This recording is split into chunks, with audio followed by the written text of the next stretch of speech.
Welcome to another episode of Hidden Retreats. Today, we're featuring a little-known island, an outcropping really, near the Delta of Labrador, just south of Nantucket.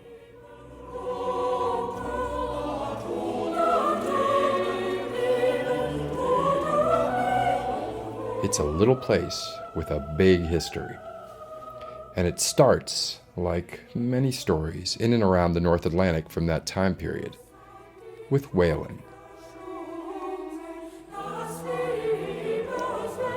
An American by way of Sussex, Cyril Montaigne made his living as a whaler, mining the cold waters of the North Atlantic.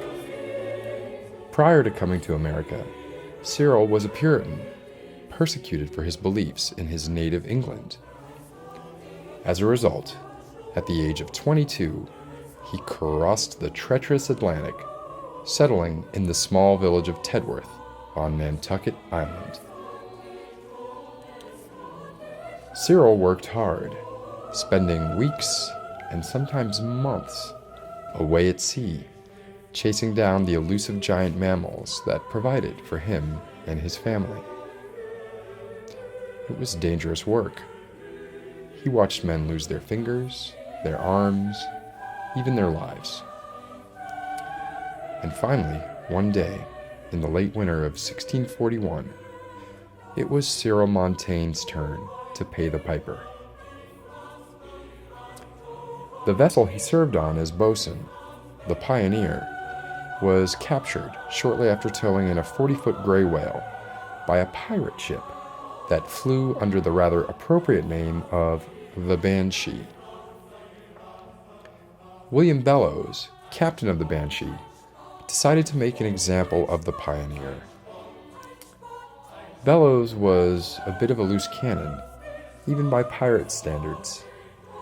Here was a pirate who spent more time at sea than on land, and one who valued the inhabitants of the sea more than human life. The Pioneer got off easy. He decommissioned it by destroying its rudder and puncturing the hull.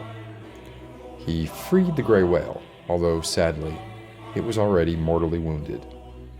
And finally, as the proverbial head on the pike, he forced Cyril Montaigne to walk the plank, allowing the rest of the crew to limp back to shore on their crippled vessel as a warning to other whalers. The Pioneer arrived back in Nantucket, listing badly 2 days later. Cyril was presumed dead. His wife, consumed by grief, threw herself from a leeward bluff, falling to her death in the cold, choppy waters below.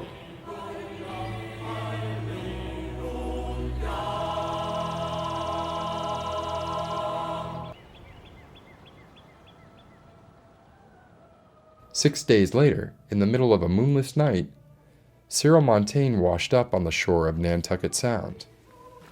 Alive, but with no memory of his experience at sea. He was understandably distraught when he heard about the suicide of his wife.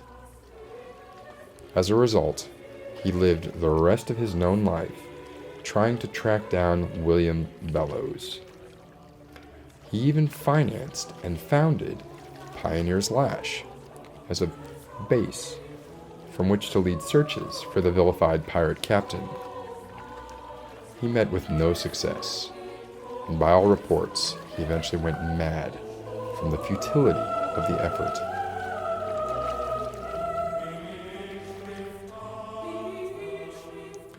Cyril died intestate. The whole of Pioneer's Lash remained in legal limbo for almost a full year until, at last, Cyril's distant cousin showed up to claim it. Within a few years, much of the land comprising Pioneer's Lash had been sold off. And all the buyers had one thing in common: a taste for risk and adventure. And today, the Lash thrives, carrying with it much of that same spirit. And yet, there are still unanswered questions about Cyril's life. Just how exactly did he manage to survive at sea for 6 full days? And his children. According to records, he had both a son and a daughter, but they simply disappeared within months of him returning to Nantucket.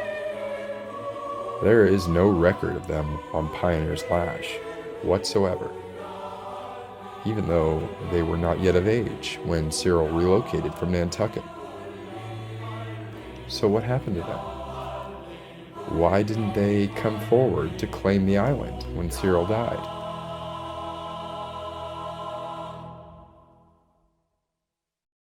Sadly, these questions will likely never be answered.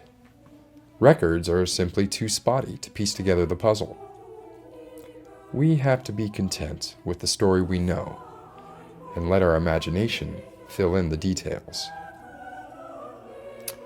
Although the origin story of Pioneer's Lash is admittedly less than pastoral, the island itself has evolved into a beautiful retreat for many of those who have become weary of the tourist-laden Nantucket Island.